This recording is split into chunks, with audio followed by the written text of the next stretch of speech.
ನಮಸ್ತೆ, ನಾನು ನಿಮ್ಮ Pushpanjali. Welcome back to my channel. ಇವತ್ತು ಬೆಳಿಗ್ಗೆನೆ ವ್ಲಾಗ್ನ ಸ್ಟಾರ್ಟ್ ಮಾಡ್ತಿದ್ದೀನಿ. ಬೆಳಿಗ್ಗೆನೆ ಅಂದರೆ ತೀರಾ ಏನು 6 ಗಂಟೆ 7 ಗಂಟೆ ಅಲ್ಲ, ಆಲ್ಮೋಸ್ಟ್ ಆಗಿರ್ಬೋದು 8:30 ಅನ್ಕೋತೀನಿ.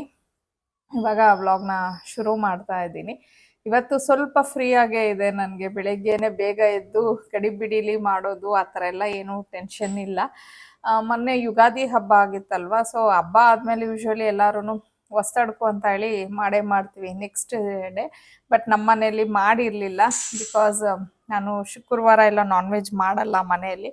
ಪ್ಲಸ್ ನಮ್ಮ ಮನೆಯವರು ಇರಲಿಲ್ಲ, ಅವರು ಹೊರಗಡೆ ಹೋಗಿದ್ರು. ಹಾಗಾಗಿ ಅಂದರೆ ಅವ್ರು ಇದ್ದಿದ್ರು ಮಾಡ್ತಿರ್ಲಿಲ್ಲ ಬಿಡಿ. ನಾನು ನಾರ್ಮಲ್ ಆಗಿ ಫ್ರೈಡೇ, ಥರ್ಸ್ಡೇ ಕೆಲವು ದಿನಗಳು ಎಲ್ಲರ ಮನೇಲೂ ಕೆಲವು ದಿನಗಳು ಫಾಲೋ ಮಾಡ್ತೀವಿ ಅಲ್ವಾ, ಆ ಥರ ನಾನು ಮಾಡಲ್ಲ ಮನೇಲಿ ನಾನ್ ವೆಜ್. ಸೊ ಇವತ್ತು ಮಾಡೋಣ ಅಂತ ಹೇಳಿ ಪ್ಲ್ಯಾನ್ ಮಾಡ್ಕೊಂಡಿದ್ದೀನಿ. ಅಂದರೆ ಇವತ್ತು ಅಂದರೆ ಹಬ್ಬಗೆ 2 ದಿನ ಆದಮೇಲೆ ನಮ್ಮ ಮನೇಲಿ ಹೊಸ್ತಡ್ಕು ಮಾಡ್ತಾ ಇರೋದು. ಸೊ ಹಾಗಾಗಿ ಭಾನುವಾರ ಬೇರೆ ಆಗಿರೋದ್ರಿಂದ ಎಲ್ಲರೂ ಸ್ವಲ್ಪ ಫ್ರೀ ಆಗಿದ್ದಾರೆ, ಆರಾಮಾಗಿದ್ದಾರೆ. ಸೊ ನಿಧಾನಕ್ಕೆ ಮಾಡ್ಬೋದು, ಏನೂ ಟೆನ್ಷನ್ ಇಲ್ಲ. ಎದ್ದಿದ್ದಾಯಿತು, ಫ್ರೆಶ್ ಅಪ್ ಎಲ್ಲ ಆದೆ. ಇನ್ನು ನಮ್ಮ ಮನೆಯವರು ನಾನ್ ವೆಜ್ ಎಲ್ಲ ತರ್ಲಿಕ್ಕೆ ಹೋಗಿದ್ದಾರೆ. ಇವಾಗ ನಾನು ಅವ್ರು ಬರೋ ಅಷ್ಟೊತ್ತಿಗೆ ಸ್ವಲ್ಪ ಎಲ್ಲ ರೆಡಿ ಮಾಡಿ ಇಟ್ಕೊಂಡ್ಬಿಡ್ತೀನಿ. ಜಾಸ್ತಿ ಏನು ವೆರೈಟೀಸ್ ಇಲ್ಲ. ಏನಕ್ಕೆ ಅಂತಂದರೆ ಮಕ್ಕಳು ಮೊನ್ನೆ ಅಂದರೆ ನಮ್ಮ ಮನೇಲಿ ನಾನು ಮಾಡಲ್ಲ ಫ್ರೈಡೇ, ಪ್ಲಸ್ ನಾನು ತಿನ್ನಲ್ಲ, ಬಟ್ ಮಕ್ಕಳು ತಿಂತಾರೆ. ಅಮ್ಮನ ಮನೆ ಅವ್ರು ಮಾಡಿದ್ರಲ್ವ, ಅಮ್ಮ ಮನೆಗೆ ಹೋಗಿದ್ದಾರೆ ಇವರು. ಸೊ ಅವರಲ್ಲೆಲ್ಲ ತಿನ್ಕೊಂಬಂದಿದ್ರಲ್ವ, ಮಕ್ಳಿಗೂ ಅಷ್ಟೊಂದು ವೆರೈಟೀಸ್ ಎಲ್ಲ ಏನು ಬೇಡಮ್ಮ, ನಮ್ಗೆ ಅಲ್ಲೆಲ್ಲ ತಿಂದಿದ್ದೀವಿ ಅಂತ ಅಂದರು. ಸರಿ, ಒಂದು 3 ವೆರೈಟಿ 3ರಿಂದ 4 ವೆರೈಟಿ ಅಂತ ಪ್ಲ್ಯಾನ್ ಮಾಡಿದ್ದೀನಿ. ಪ್ಲಸ್ ನಮ್ಮನೆಯಲ್ಲೂ ಇವಾಗ ಮಕ್ಕಳೆಲ್ಲ ಬಂದಿದ್ದಾರೆ, ಅಂದರೆ ಅಣ್ಣನ ಮಕ್ಕಳು, ನಮ್ಮ ವಾಣಿ ಮಗಳು ಎಲ್ಲರೂ. ಸೊ ಹಾಗಾಗಿ ಎಲ್ಲಾರನ್ನೂ ಕೇಳಿದ್ರೆ ಎಲ್ಲರ ಬಾಯಲ್ಲೂ ಅದೇ, ಅಲ್ಲೇ ಅವ್ರ ಮನೆಗಳಲ್ಲೆಲ್ಲ ತಿಂದು ತಿಂದು ಅವ್ರಿಗೆ ಬೋರ್ ಆಗೋಗ್ಬಿಟ್ಟಿದೆ. ಸ್ವಲ್ಪನೇ ಅಂತ ಹೇಳ್ತಿದ್ದಾರೆ. ಸೊ ಹಾಗಾಗಿ ಒಂದು 4 ವೆರೈಟಿ ಏನಾದರೂ ಮಾಡೋಣ ಅಂತ ಅಂದ್ಕೊಂಡಿದ್ದೀನಿ. ಸೊ ಜಾಸ್ತಿ ಟೈಮ್ ವೇಸ್ಟ್ ಮಾಡಲ್ಲ, ನಮ್ಮ ಮನೆಯವ್ರು ಬರೋ ಅಷ್ಟೊತ್ತಿಗೆ ಇವಾಗ ಅದೆಲ್ಲ ರೆಡಿ ಮಾಡ್ಕೊಂಡ್ಬಿಡ್ತೀನಿ. ಸೊ ನಿಮಗೆಲ್ಲ ಗೊತ್ತೇ ಇರುತ್ತೆ, ನಾನು ಯೂಶ್ವಲಿ ಇಂಡಸ್ ವ್ಯಾಲಿ ಪ್ರಾಡಕ್ಟ್ಸ್ನ ಯೂಸ್ ಮಾಡ್ತಾನೆ ಇರ್ತೀನಿ. ಎವ್ರಿ ಮಂತ್ ನಾನು ಏನಾದರೂ ಒಂದೊಂದು ತರಿಸ್ತಾನೆ ಇರ್ತೀನಿ ಅಂತ ಹೇಳಿ. ಸೊ ಇವತ್ತು ಈ ತಿಂಗಳು ನಾನು ತರಿಸಿರೋದ್ರಲ್ಲಿ ನಂಗೆ ನಿಜವಾಗ್ಲೂ ಒಂಥರ ಸರ್ಪ್ರೈಸ್ ಇತ್ತು. ಆಲ್ಮೋಸ್ಟ್ ನಾನೊಂದು 3 years ಅಂದರೆ ಯೂಟ್ಯೂಬ್ ಸ್ಟಾರ್ಟ್ ಮಾಡೋಕ್ಕಿಂತ ಮುಂಚೆಯಿಂದನೂ ನಾನು ಇಂಡಸ್ ವ್ಯಾಲಿ ಪ್ರಾಡಕ್ಟ್ನ ಯೂಸ್ ಮಾಡಿದ್ದೀನಿ. ಯಾವಾಗ ನನಗೆ ಪಾರ್ಸಲ್ ಬಂದರೂ ಅಷ್ಟೊಂದು ಸರ್ಪ್ರೈಸ್ ಆಗಿಲ್ಲ, ಬಟ್ ಈ ಸತಿ ನಿಜವಾಗ್ಲೂ ಸರ್ಪ್ರೈಸ್ ಆಯಿತು ನನಗೆ. ಬಿಕಾಸ್ ನಾನು ಇಷ್ಟು ದೊಡ್ಡದು ಬರುತ್ತೆ ಅಂತ ಎಕ್ಸ್ಪೆಕ್ಟ್ ಮಾಡಿರಲಿಲ್ಲ. ನನಗೆ ಸ್ವಲ್ಪ ದೊಡ್ಡದು ಬೇಕಿತ್ತು, ಹಂಗಾಗಿ ಲಾರ್ಜ್ ಅಂತ ನೋಡಿ ತೊಗೊಳ್ಳೋಣ ಅಂತ ಅಂದ್ಬಿಟ್ಟು ಮಾಡಿದೆ. ಬಟ್ ಇದು ನಿಜವಾಗ್ಲೂ ತುಂಬಾ ದೊಡ್ಡದು ಬಂದಿದೆ, ತುಂಬಾ ಚೆನ್ನಾಗಿದೆ, ಇಷ್ಟ ಆಯಿತು ನನಗೆ. ಆಲ್ಮೋಸ್ಟ್ ನಿಮಗೆ 8.2 ಲೀಟರ್ಸ್ ಏನೋ ಬರುತ್ತೆ ಇದು, ಮತ್ತು 2.6 kg ಇದೆ, 32 ಸೆಂಟಿಮೀಟರು ಬರುತ್ತೆ. ನೋಡ್ಬೋದು ನೀವು ಎಷ್ಟು ದೊಡ್ಡದಾಗಿದೆ ಅಂತ ಹೇಳಿ. ಮತ್ತು ಇಂಡಸ್ ವ್ಯಾಲಿನೇ ಯಾಕೆ ಅಂತ ಹೇಳಿ ನಾನು ಪ್ರತಿ ವಿಡಿಯೋದಲ್ಲೂ ಹೇಳ್ತಾ ಇರ್ತೀನಿ. ಇದು ಟ್ರಿಪ್ಲೆ ಸ್ಟೈನ್ಲೆಸ್ ಸ್ಟೀಲ್ ಆಗಿರುತ್ತೆ. ನನಗೆ ಸ್ಟೀಲ್ ಐಟಮ್ ಯೂಸ್ ಮಾಡೋದು ತುಂಬಾ ಇಷ್ಟ ಅಡುಗೆಗಳಿಗೆ. ನೀವೆಲ್ಲ ನೋಡ್ತಾನೆ ಇರ್ತೀರ ನನ್ನ ವೀಡಿಯೋಸಲ್ಲಿ. ನಾನು ಸ್ಟೀಲ್ ಬಿಟ್ಟು ಬೇರೆ ಅಡುಗೆ ಮಾಡೋದಕ್ಕೆ ಪಾತ್ರೆ ಯೂಸ್ ಮಾಡೋದು ತುಂಬ ಕಡಿಮೆ. ಮತ್ತು ಇದು ಏನು ಗ್ಯಾಸ್ ಮೇಲೂ ನಾವು ಯೂಸ್ ಮಾಡ್ಬೋದು, ಇಂಡಕ್ಷನ್ ಸ್ಟವ್ ಮೇಲೂ ಯೂಸ್ ಮಾಡ್ಬೋದು ಈ ಒಂದು ಪ್ರಾಡಕ್ಟ್ಸ್ನ. ಮತ್ತು ಟ್ರಿಪ್ಲೆ ಸ್ಟೈನ್ಲೆಸ್ ಸ್ಟೀಲ್ ಆಗಿರುತ್ತೆ.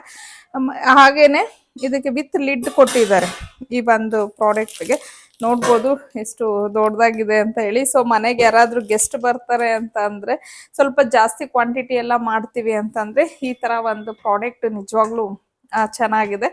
ಹೇಳೋದ್ನಲ್ಲ ಆಗ್ಲೇ ಫಸ್ಟ್ ಟೈಮ್ ನಾನು ಸರ್ಪ್ರೈಸ್ ಆದೆ, ಬಟ್ ತುಂಬಾ ಇಷ್ಟ ಆಯಿತು ನನಗೆ ಈ ಒಂದು ಪ್ರಾಡಕ್ಟನ್ನು ನೋಡಿ.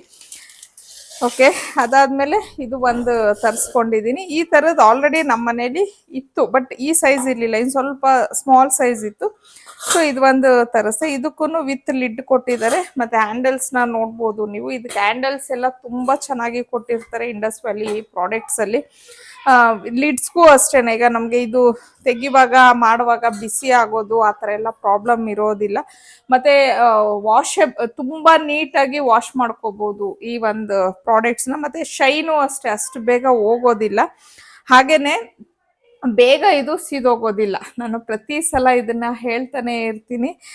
ಬಿಕಾಸ್ ಇದು ಟ್ರಿಪ್ಲೆ ಸ್ಟೈನ್ಲೆಸ್ ಸ್ಟೀಲ್ ಆಗಿರೋದ್ರಿಂದ ಬಾಟಮ್ ಎಲ್ಲ ತುಂಬ ಸ್ಟ್ರಾಂಗ್ ಆಗಿ ಇರುತ್ತಲ್ವ, ಹಾಗಾಗಿ ಬೇಗ ಸೀದೋಗೋದಿಲ್ಲ. ಸೊ ನೀವು ಕಿಚನ್ ಐಟಮ್ಸ್ ಏನಾದರೂ ಸ್ಟೀಲ್ ಐಟಮ್ಸ್ ಪರ್ಚೇಸ್ ಮಾಡುವಾಗ ಅದನ್ನು ಒಂದು ಅಬ್ಸರ್ವ್ ಮಾಡ್ಕೊಳ್ಳಿ. ನೀವು ಎಷ್ಟು ಬಾಟಮ್ ಗಟ್ಟಿ ಇರೋದು ತಗೋತಿರೋ ನಿಮಗೆ ಅಡುಗೆ ಅನ್ನೋದು ಬೇಗ ಸೀದೋಗೋದಿಲ್ಲ, ಆ ಒಂದು ಇದಿರತ್ತೆ. ಮತ್ತು ಒಂದು ವೇಳೆ ಏನಾದರೂ ಸ್ವಲ್ಪ ನಾವು ಬೈ ಚಾನ್ಸ್ ಏನಾದರೂ ಇದು ಮಾಡಿಬಿಟ್ಟಿದ್ದೀವಿ ಅಂದ್ರೂ ಕ್ಲೀನ್ ಮಾಡ್ಕೊಳ್ಳೋಕ್ಕೂ ಅಷ್ಟೇ ತುಂಬ ಈಸಿಯಾಗಿ ಕ್ಲೀನ್ ಆಗೋಗ್ಬಿಡತ್ತೆ. ಸೊ ನಮ್ಮ ಮನೆ ಪಾತ್ರೆಗಳೆಲ್ಲ ನೋಡ್ತಿರ್ತೀರ ಅಲ್ವಾ ನೀವು. ಸೊ ಈ ಥರ ಇವೆರಡು ಈ ಮಂತ್ ನಾನು ತೊಗೊಂಡಿರೋದು. ಇನ್ನು ನಿಮಗೂ ಇದು ಬೇಕು ಅಂದರೆ ಡೀಟೇಲ್ಸ್ ಎಲ್ಲ ನಾನು ಡಿಸ್ಕ್ರಿಪ್ಷನಲ್ಲಿ ಲಿಂಕ್ಸ್ ಎಲ್ಲ ಶೇರ್ ಮಾಡಿರ್ತೀನಿ. ಇದರಲ್ಲಿ ಆ್ಯಕ್ಚುಲಿ ನಿಮಗೆ ಸೈಜಸ್ ಸಿಗುತ್ತೆ, ಸ್ಮಾಲು, ಮೀಡಿಯಮ್ಮು, ಲಾರ್ಜ್ ಅಂತ ಹೇಳಿ. ಸೊ ನಾನು ಲಾರ್ಜ್ ಅಂತ ತಗೊಂಡೆ, ಬಟ್ ನನ್ನ ಎಕ್ಸ್ಪೆಕ್ಟೇಷನ್ ಮೀರಿ ಬಂದಿದೆ. ಬಟ್ ತುಂಬ ಇಷ್ಟ ಆಯಿತು. ಯಾರಾದರೂ ಮನೆಗೆ ಸ್ವಲ್ಪ ಗೆಸ್ಟ್ ಎಲ್ಲ ಜಾಸ್ತಿ ಬಂದಿದ್ದಾರೆ ಅಂದರೆ ಮಾಡೋಕ್ಕೆ ತುಂಬಾ ಚೆನ್ನಾಗಿದೆ ಇದು ಒಂದು ಪ್ರಾಡಕ್ಟ್. ಸೊ ಇದು ಲಿಂಕನ್ನ ನಾನು ಡಿಸ್ಕ್ರಿಪ್ಷನಲ್ಲಿ ಕೊಟ್ಟಿರ್ತೀನಿ. ಹಾಗೆ ನೀವು ಪುಷ್ಪಾ ಮಹೇಶ್ ಅಂತ ಹೇಳಿ ನನ್ನ ಕೂಪನ್ ಕೋಡ್ ಏನಾದರೂ ಯೂಸ್ ಮಾಡಿದ್ದೀರಾ ಅಂದರೆ ನಿಮಗೆ 12% ಡಿಸ್ಕೌಂಟ್ ಸಿಗುತ್ತೆ. ಸೊ ಸುಮಾರು ಜನ ನನ್ನ ಕೂಪನ್ ಕೋಡ್ಸನ್ನು ಯೂಸ್ ಮಾಡಿದ್ದೀರಾ ಅಂದರೆ ಹೇಳ್ತಾ ಇರ್ತೀರಾ ನಿಮ್ಮದು ಕೂಪನ್ ಕೋಡ್ ಯೂಸ್ ಮಾಡಿ ನಾವು ಪರ್ಚೇಸ್ ಮಾಡಿದ್ವಿ ಅಂತ ಹೇಳಿ. ಐ ಥಿಂಕ್ ನಿಮಗೆ ಆ ಡಿಸ್ಕೌಂಟ್ ಸಿಕ್ಕಿರುತ್ತೆ ಅಂತ ಅನ್ಕೋತೀನಿ. ಇವನ್ ನನ್ನ ಫ್ರೆಂಡ್ಸು ಹೇಳ್ತಿರ್ತಾರೆ ಸಿಕ್ತು ನಮಗೆ ಡಿಸ್ಕೌಂಟ್ ಅಂತ ಅಂದ್ಬಿಟ್ಟು. ಸೊ ನೀವು ಪರ್ಚೇಸ್ ಮಾಡಂಗಿದ್ರೆ ಕೂಪನ್ ಕೋಡ್ ಯೂಸ್ ಮಾಡೋದನ್ನ ಮರಿಬೇಡಿ. ಇನ್ನು ಇದೇ ಮಾರ್ಚ್ 21ನೇ ತಾರೀಕಿಂದ ಇಂಡಸ್ ವ್ಯಾಲಿ ಅವರು ಅವರ 10th ಆನಿವರ್ಸರಿ ಸೆಲೆಬ್ರೇಷನ್ಸ್ ಸೇಲ್ನ ಸ್ಟಾರ್ಟ್ ಮಾಡಿದ್ದಾರೆ. ಸೊ ನೀವೊಂದು ವೇಳೆ ಈ ತರ ಪಾತ್ರೆ ಎಲ್ಲ ತಗೋಬೇಕು ಅನ್ನೋ ಹಂಗಿದ್ರೆ ಅವರ ವೆಬ್ಸೈಟ್ ಲಿಂಕ್ಸ್ನೆಲ್ಲ ನಾನು ಕೊಟ್ಟಿರ್ತೀನಿ. ಇದು ಬೆಸ್ಟ್ ಟೈಮ್ ನೀವು ತಗೊಳ್ಳೋದಕ್ಕೆ, ಬಿಕಾಸ್ ಇವಾಗ ಅಂದ್ರೆ ಅವರು ಒಳ್ಳೊಳ್ಳೆ ಡಿಸ್ಕೌಂಟ್ ಆಫರ್ಸ್ನೆಲ್ಲ ಕೊಡ್ತಾ ಇದ್ದಾರೆ. ಹಾಗಾಗಿ ಇನ್ನು ಲಿಂಕ್ಸ್ ಎಲ್ಲ ಡಿಸ್ಕ್ರಿಪ್ಷನ್ ಅಲ್ಲಿ ಇರುತ್ತೆ, ನೀವು ಒಂದ್ಸತಿ ಚೆಕ್ ಮಾಡ್ಕೋಬಹುದು. ನಾನು ಇದೆಲ್ಲ ಶೂಟ್ ಮಾಡ್ಕೊಳ್ಳೋ ಅಷ್ಟೊತ್ತಿಗೆ ನಮ್ಮ ಮನೆಯವರು ಚಿಕನ್ ಮಟನ್ ಎಲ್ಲ ತಗೊಂಡ್ ಬಂದ್ರು. ಸರಿ ಹುಡುಗರು ಎಲ್ಲ ಇದ್ರಲ್ವಾ, ಸ್ವಲ್ಪ ಜಾಸ್ತಿ ಕ್ವಾಂಟಿಟಿನೇ ಮಾಡ್ಬೇಕು, ಹಾಗಾಗಿ ಇದ್ರಲ್ಲೇನೆ ಬಿರಿಯಾನಿ ಮಾಡೋಣ ಅಂತ ಅನ್ಕೊಂಡು ಮಾಡ್ತಾ ಇದ್ದೀನಿ. ಇನ್ನು ಫಸ್ಟ್ ನಾನಿಲ್ಲಿ ಬಿರಿಯಾನಿ ಮಾಡೋದಕ್ಕೆ ಸ್ವಲ್ಪ ಎಣ್ಣೆನ ಹಾಕೊಂಡು 1-2 ಸ್ಪೂನ್ ಅಷ್ಟು ತುಪ್ಪನ ಹಾಕಿದ್ದೀನಿ. ಅದೊಂಚೂರು ಕಾದಿದೆ ಅಂತ ಅಂದ್ಮೇಲೆ ಇಲ್ಲಿ ನಾನು ಬಿರಿಯಾನಿಗೆ ಹಾಕ್ತಿವಲ್ವಾ ಸ್ಪೈಸಸ್, ಅದನ್ನೆಲ್ಲ ಹಾಕೊಂಡಿದ್ದೀನಿ. ಅದಾದ್ಮೇಲೆ 1-2 ದೊಡ್ಡ ಸೈಜ್ ಇರುವಂತ ಈರುಳ್ಳಿನ ಸ್ಲೈಸ್ ತರ ಕಟ್ ಮಾಡ್ಬಿಟ್ಟು ಅದನ್ನ ಹಾಕೊಬೇಕು. ಮತ್ತೆ ಈರುಳ್ಳಿ ಎಲ್ಲ ಹಸಿ ವಾಸನೆ ಹೋಗೋವರೆಗೂ ಸ್ವಲ್ಪ ಚೆನ್ನಾಗಿ ಫ್ರೈ ಮಾಡ್ಕೊಬೇಕಾಗತ್ತೆ. ಅದೆಲ್ಲ ಸ್ವಲ್ಪ ಫ್ರೈ ಆಗಿದೆ ಅಂತ ಅಂದ್ಮೇಲೆ ನಾನಿಲ್ಲಿ 12ರಿಂದ 15 ಹಸಿಮೆಣಸಿನಕಾಯಿನ ಹಾಕೊಂತಾ ಇದ್ದೀನಿ. ಸೊ ಅದನ್ನು ಸ್ವಲ್ಪ ನಾವು ಚೆನ್ನಾಗಿ ಫ್ರೈ ಮಾಡ್ಕೊಬೇಕಾಗತ್ತೆ. ಮತ್ತೆ ಅಗೇನ್ ನಾನು ಖಾರ ಹಾಕ್ತೀನಿ ಇದಕ್ಕೆ. ಜಸ್ಟ್ ಈಗ 15 ಹಸಿಮೆಣಸಿನಕಾಯಿನ ಹಾಕಿದ್ದೀನಿ. ಆಮೇಲೆ 2 ಸ್ಪೂನ್ ಅಷ್ಟು ಶುಂಠಿ ಮತ್ತೆ ಬೆಳ್ಳುಳ್ಳಿ ಪೇಸ್ಟ್ ನ ಹಾಕೊಬೇಕಾಗತ್ತೆ. ಅದು ಸ್ವಲ್ಪ ಚೆನ್ನಾಗಿ ಹಸಿ ವಾಸನೆ ಹೋಗೋವರೆಗೂ ನಾವು ಫ್ರೈ ಮಾಡ್ಕೊಬೇಕು.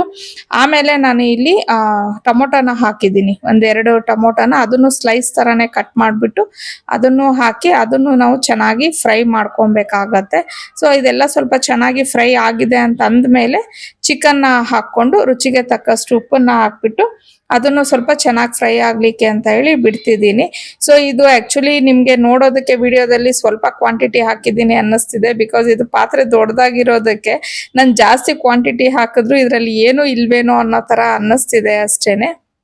ಸೊ ಚಿಕನ್ ಎಲ್ಲ ಸ್ವಲ್ಪ ಫ್ರೈ ಆಗ್ಲಿ ಅಂತ ಹೇಳ್ಬಿಟ್ಟು ನಾನು ಲಿಡ್ನ ಕ್ಲೋಸ್ ಮಾಡಿ ಇಡ್ತಾ ಇದ್ದೀನಿ. ಚಿಕನ್ ಸ್ವಲ್ಪ ಫ್ರೈ ಆದ್ಮೇಲೆ ಇವಾಗ ನಾನು ಇಲ್ಲಿ ಸುಮಾರು 1/2 ಲೀಟರ್ ಅಷ್ಟು ಮೊಸರನ್ನ ಹಾಕಿದ್ದೀನಿ. ಅದನ್ನು ಸ್ವಲ್ಪ ಮಿಕ್ಸ್ ಮಾಡಿ ಆದ್ಮೇಲೆ ಈಗ ಆಗ್ಲೇ ನಾನು ಹಸಿಮೆಣಸಿನಕಾಯಿನ ಹಾಕಿದ್ದೆ. ಸೊ ಫೈನಲ್ ಆಗಿ ಈಗ ಎಷ್ಟು ಖಾರ ಬೇಕೋ ಅಷ್ಟು ಹಾಕೊಬೇಕಾಗತ್ತೆ. ಸೊ ನಮ್ಮನೇಲಿ ಸ್ವಲ್ಪ ಖಾರ ಕಡಿಮೆ ತಿನ್ನೋದ್ರಿಂದ ನಾನು 1 ಸ್ಪೂನ್ ಅಷ್ಟು ಚಿಲ್ಲಿ ಪೌಡರ್ನ ಹಾಕೊಂಡಿದ್ದೀನಿ. ಅದೇ ಸ್ಪೂನ್ ಅಲ್ಲಿ 1 ಸ್ಪೂನ್ ಧನಿಯಾ ಪೌಡರ್, ಇಷ್ಟನ್ನು ಹಾಕ್ಬಿಟ್ಟು ಚೆನ್ನಾಗಿ ಮಿಕ್ಸ್ ಮಾಡ್ಬಿಟ್ಟು ಇವಾಗ ನಾವು ಇದನ್ನ 5ರಿಂದ 10 ನಿಮಿಷ ಬೇಯೋದಕ್ಕೆ ಅಂತ ಹೇಳಿ ಲಿಡ್ ಕ್ಲೋಸ್ ಮಾಡಿ ಬಿಡಬೇಕು.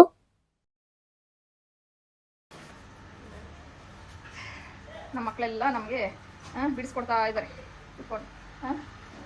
ಸೊ ನಾವಲ್ಲಿ ಅಡುಗೆ ಮಾಡ್ತಾ ಇದ್ರೆ ಇಲ್ಲಿ ನಮ್ಮ ಮಕ್ಕಳು ನೋಡಿ ನಮ್ಮ ಮೇಡಮ್ ಪಾಪ ನಾನು ವಿಡಿಯೋದಲ್ಲಿ ತೋರ್ಸಿದ್ರೆ ಇಷ್ಟಪಡ್ತಾರೋ ಇಲ್ವೋ ಅಂದ್ಬಿಟ್ಟು ಇವ್ರೆ ನಮ್ಮ ಹೌಸ್ ಹೆಲ್ಪ್. ಅವ್ರನ್ನ ವಿಡಿಯೋದಲ್ಲಿ ತೋರ್ಸಿದ್ರೆ ಪಾಪ ಇಷ್ಟಪಡ್ತಾರೋ ಇಲ್ವೋ ಅಂದ್ರೆ ನೋಡಿ ಅವ್ರನ್ನ ತೋರಿಸ್ಬೇಕಂತೆ. ನೋಡ್ಕೊಂಬಿಡಿ, ನೀಟಾಗಿ ಮಾಡ್ತಾರೆ ಕೆಲಸ, ಅಂದರೆ ತುಂಬ ಫಾಸ್ಟಾಗಿ ಮಾಡ್ತಾರೆ. ಆಮೇಲೆ ಹೇಳ್ದೆ ಕೇಳ್ದೆ 1-2 ಸತಿ ರಜಾ ಹಾಕಿದ್ರು. ಇವಾಗ ಮೇಡಮ್ ಪರವಾಗಿಲ್ಲ, ಕರೆಕ್ಟಾಗಿ ಬರ್ತಾವ್ರೆ. ನೀಟ್ ಕೆಲಸ ಅಂತೂ ನೀಟ್ ಐತೆ, ಫಾಸ್ಟ್ ಐತೆ.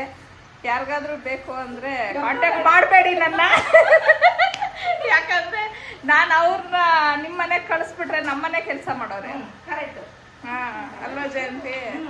ನೋಡ್ಕೊಳ್ಳಿ, ಯಾರ ಮನೇಲಾದ್ರೂ ಕೆಲಸ ಮಾಡ್ತಾ ಇದ್ರೆ ನನಗೆ ಕಮೆಂಟಲ್ಲಿ ತಿಳಿಸಿ. ಇದಕ್ಕೆ ಪುದೀನ ಮತ್ತೆ ಕೊತ್ತಂಬರಿ ಸೊಪ್ಪನ್ನ ಹಾಕ್ಬಿಟ್ಟು ಅದನ್ನು ಸ್ವಲ್ಪ ಫ್ರೈ ಮಾಡ್ಕೊಂಡಿದ್ದೀನಿ. ಅದಾದ್ಮೇಲೆ ನಾನು ಇಲ್ಲಿ ಅಕ್ಕಿಯ ನೆನ್ಸಿಟ್ಟಿದ್ದೆ, 2 ಗ್ಲಾಸ್ ಅಕ್ಕಿಯನ್ನ ನೆನ್ಸಿಟ್ಟಿದ್ದೀನಿ. ಹಂಗಾಗಿ ಅದಕ್ಕೆ 4 ಗ್ಲಾಸ್ ಅಷ್ಟು ನೀರನ್ನ ಹಾಕೊಬೇಕಾಗತ್ತೆ. ಸೊ 4 ಗ್ಲಾಸ್ ನೀರನ್ನ ಹಾಕಿ ಅದು ಒಂದು ಕುದಿ ಬಂದಿದೆ ಅಂತ ಅಂದ್ಮೇಲೆ ಈಗ ನಾನಿಲ್ಲಿ ಅಕ್ಕಿನ ಹಾಕ್ಬಿಟ್ಟು ಮತ್ತೆ ಈಗ ರುಚಿಗೆ ತಕ್ಕಷ್ಟು ಉಪ್ಪನ್ನ ಹಾಕೊಬೇಕು. ಅವಾಗ್ಲೇ ನಾನು ಬರೀ ಚಿಕನ್ಗೆ ಆಗೋಷ್ಟು ಉಪ್ಪು ಹಾಕಿದ್ದೆ ಅಷ್ಟೇ. ಸೊ ಇವಾಗ ಓವರ್ ಆಲ್ ಅಕ್ಕಿ ಎಲ್ಲ ಹಾಕಿದೀವಲ್ವಾ, ಹಂಗಾಗಿ ಈಗ ನಾನು ಉಪ್ಪನ್ನ ಹಾಕೊಂಡು ಅದನ್ನ ಲಿಡ್ ಕ್ಲೋಸ್ ಮಾಡಿ ನಾನು ಬೇಯಲಿಕ್ಕೆ ಅಂತ ಹೇಳಿ ಬಿಟ್ಟಿದ್ದೀನಿ. ಆಕ್ಚುಲಿ ನಾನು 3 ಗ್ಲಾಸ್ ಅಕ್ಕಿ ಹಾಕ್ಬೇಕು ಅಂತ ಅನ್ಕೊಂಡಿದ್ದೆ, ಬಟ್ ಆಮೇಲೆ ಹನಿ ಬೇಡಮ್ಮ ಅಂತ ಹೇಳಿದ್ಲು. ಬಿಕಾಸ್ ಮಧ್ಯಾಹ್ನ ನಾವು ಇರಲ್ಲ, ಎಲ್ಲೋ ಹೋಗ್ತಾ ಇದ್ದೀವಿ. ಇನ್ನ ಮಕ್ಕಳುನು ಒಂದೇ ಟೈಮ್ ನಾವು ತಿನ್ನೋದು, ಬಿಸಿ ಬಿಸಿಯಾಗಿದ್ರೆ ಚೆನ್ನಾಗಿರತ್ತೆ, ತಣ್ಣಗಾದ್ರೆ ನಮಗ್ ಮತ್ತೆ ಮಧ್ಯಾಹ್ನ ತಿನ್ನಕ್ ಆಗಲ್ಲ ಅಂತ ಹೇಳಿದ್ರು. ಸರಿ ಆಯ್ತು ಅಂತ ಹೇಳಿ 2 ಗ್ಲಾಸ್ ಅಕ್ಕಿಗೆ 4 ಗ್ಲಾಸ್ ನೀರ್ ಹಾಕ್ಬಿಟ್ಟು ನಾನು ಅದು ಮಿಡಲ್ ಅಲ್ಲಿ ನಾವು ಅದನ್ನ ನೋಡ್ಕೊಂತಾ ಇರ್ಬೇಕಾಗತ್ತೆ. ಇನ್ನ ಮಟನ್ ಅಲ್ಲಿ ಚಾಪ್ಸ್ ನ ಮಾಡ್ಕೊಂಡಿದೀನಿ. ಚಿಕನ್ ಆಕ್ಚುಲಿ ಸ್ವಲ್ಪ ಗ್ರೇವಿನ ಮಾಡ್ಬಿಟ್ಟು ಮತ್ತೆ ಮಕ್ಕಳು ಏನೋ ಐ ಥಿಂಕ್ 65 ಸಮಥಿಂಗ್ ಏನೋ ಮಾಡ್ತಾ ಇದ್ರು. ನಾನೇನು ಮಾಡಿಲ್ಲ, ಅದಕ್ಕೆ ಎಲ್ಲ ಅವರೇ ಮಾಡಿರೋದು, ಅನಿ ಮತ್ತೆ ಪಾವನಿ ಇಬ್ರು ಸೇರ್ಕೊಂಡು. ಸೊ ಆ ರೆಸಿಪಿನೂ ನನ್ಗೇನು ಗೊತ್ತಿಲ್ಲ, ಐಡಿಯಾ ಇಲ್ಲ. ನೆಕ್ಸ್ಟ್ ಟೈಮ್ ಯಾವಾಗಾದ್ರೂ ಮಾಡಿದ್ರೆ ಖಂಡಿತ ಆ ರೆಸಿಪಿನೂ ನಾನು ಶೇರ್ ಮಾಡ್ಕೊತೀನಿ. ಇನ್ನ ಬಿರಿಯಾನಿನ ನಾನು ಅವಾಗವಾಗ ಅಂದ್ರೆ ಈ ತರ ಕುಕ್ಕರಲ್ಲಿ ಮಾಡಿದ್ರೆ ನಮ್ಗೇನು ಇರಲ್ಲ, ಬಟ್ ಪಾತ್ರೆಯಲ್ಲಿ ಮಾಡ್ತೀವಿ ಅಂತ ಅಂದಾಗ ಅವಾಗವಾಗ ನಾವು ಅದನ್ನ ನೋಡ್ಕೊಂತಾ ಇರ್ಬೇಕಾಗತ್ತೆ. ಬಿರಿಯಾನಿ ಮಾಡುವಾಗ ಅವಾಗ್ಲೇ ನಾನು ಅದಕ್ಕೆ ನಿಂಬೆ ರಸ ಹಾಕಿದ್ದೆ, ಅದು ಒಂದನ್ನ ನಾನು ಹೇಳೋದು ಮರ್ತೋಗ್ಬಿಟ್ಟಿದ್ದೆ ಇಲ್ಲಿ. ಸೊ ಲಾಸ್ಟ್ ಅಲ್ಲಿ ಬಿರಿಯಾನಿಗೆ ನಿಂಬೆ ರಸ ಹಾಕೊಂಡ್ರೆ ಟೇಸ್ಟ್ ತುಂಬಾನೇ ಚೆನ್ನಾಗಿರತ್ತೆ. ಸೊ ಮಿಡಲ್ ಅಲ್ಲಿ ಅದನ್ನ ಕಲಸ್ಕೊಂಡ್ರೆ ಇನ್ನ ಏನು ಹಾಕೋದಿಲ್ಲ, ರೆಡಿ ಆಗತ್ತೆ. ಸೊ ಇನ್ನ ಹನಿ ಅದು ಅವರು ಏನೋ ಚಿಕನ್ ಅಲ್ಲಿ ಮಾಡ್ತಾ ಇದ್ರಲ್ವಾ, ಫ್ರೈ ಮಾಡ್ಬಿಟ್ಟು ಮತ್ತೆ ಅದನ್ನ ಮಂಚೂರಿಯನ್ ಟೈಪ್ ಏನೋ ಮಾಡ್ತೀವಿ ಅಂತ ಹೇಳಿದ್ರು. ಬಟ್ ನನ್ಗೆ ಅದು ಅವ್ರು ಕಬಾಬ್ ತರ ಆಯಿಲ್ ಫ್ರೈ ಮಾಡಿದ್ರಲ್ವಾ, ಅದೇ ಟೇಸ್ಟ್ ತುಂಬಾ ಚೆನ್ನಾಗಿತ್ತು ಅಂತ ಹೇಳಿ ಅನ್ನಿಸ್ತಿತ್ತು. ಸೊ ನಾನು 2 ಪೀಸ್ ಸೈಡ್ಗೆ ಎತ್ತಿಟ್ಕೊಂಡೆ, ನಿಮಗೆ ನೀವೇನೋ ಮಾಡ್ಕೊಳ್ಳಿ ಅಂತ ಹೇಳಿ.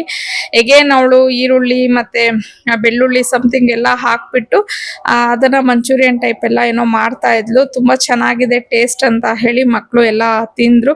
ಸೊ ಎಗೇನ್ ಇವತ್ತು ಎಲ್ಲಾರು ಒಟ್ಟಿಗೆ ಕೂತ್ಕೊಂಡು ಊಟ ಮಾಡಿದ್ವಿ. ನಿಜವಾಗ್ಲೂ ತುಂಬಾ ಚೆನ್ನಾಗಿತ್ತು. ಸಾರಿ, ಊಟ ಅಂತ ಇದ್ದೀನಿ, ಟಿಫನ್. ಇದೊಂಥರ ಊಟನೇ ಅನ್ಕೊಳ್ಳಿ. ಆಲ್ಮೋಸ್ಟ್ 10 ಗಂಟೆ ಆಗೋಗಿತ್ತು ಬೆಳಿಗ್ಗೆನೆ ಟೈಮು ನಾವು ತಿನ್ನೋ ಅಷ್ಟೊತ್ತಿಗೆ.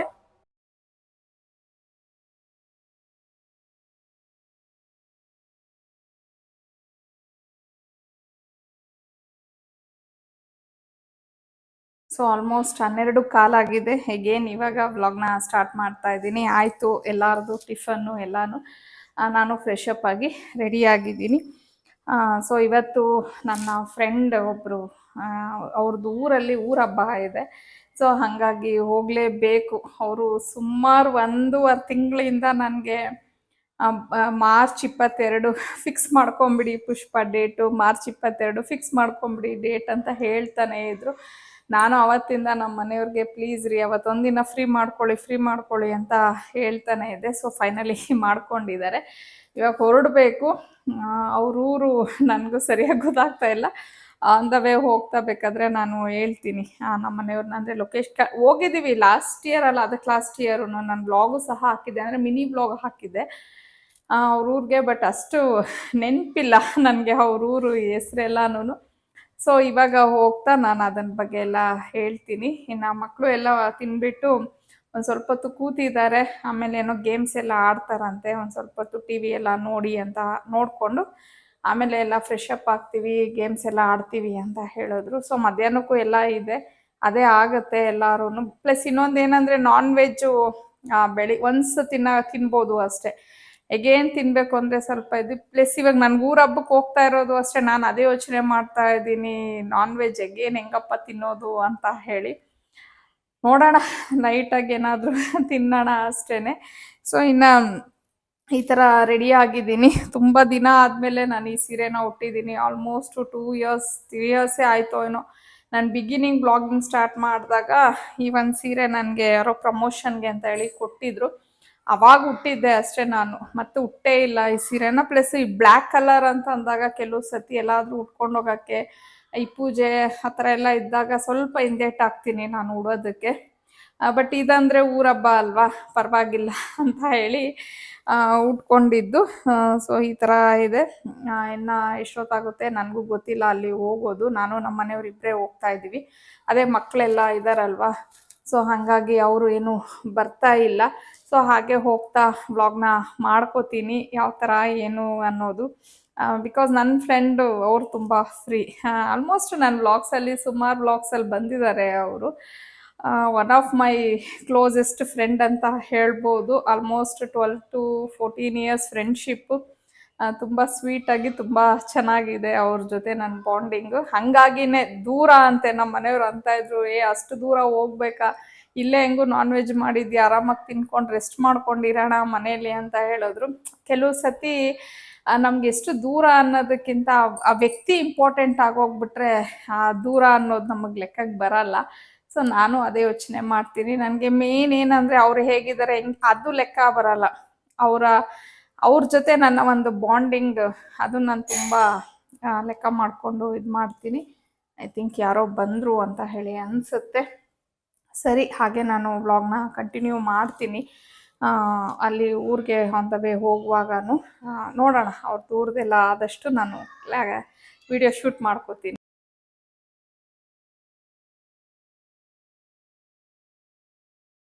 ಇನ್ನು ನಾವು ಹೋಗಿರೋದು ಬಂದು ಅಮೃತೂರ್ ಹತ್ರ ಒಂದು ಹಳ್ಳಿಗೆ ಹೋಗ್ತಾ ಇರೋವಂಥದ್ದು. ನಾನು ಮತ್ತೆ ಮನೆಯವ್ರು ಇಬ್ಬರೇನೆ ಹೋಗ್ತಿದ್ದೀವಿ. ನನಗೆ ಅವ್ರ ಜೊತೆ ಈ ರೀತಿ ಲಾಂಗ್ ಡ್ರೈವ್ ಹೋಗೋದು ಸಿಕ್ಕಾಪಟ್ಟೆ ಇಷ್ಟ ಆಗತ್ತೆ. ಬಟ್ ಏನಂತ ಅಂದರೆ ನಾನು ಸ್ವಲ್ಪ ಜಾಸ್ತಿ ಮಾತಾಡ್ತೀನಿ, ಅವ್ರು ಒಂದು ಸ್ವಲ್ಪ ಕಡಿಮೆನೆ ಯಾವಾಗಲೂ ಮಾತಾಡೋದು.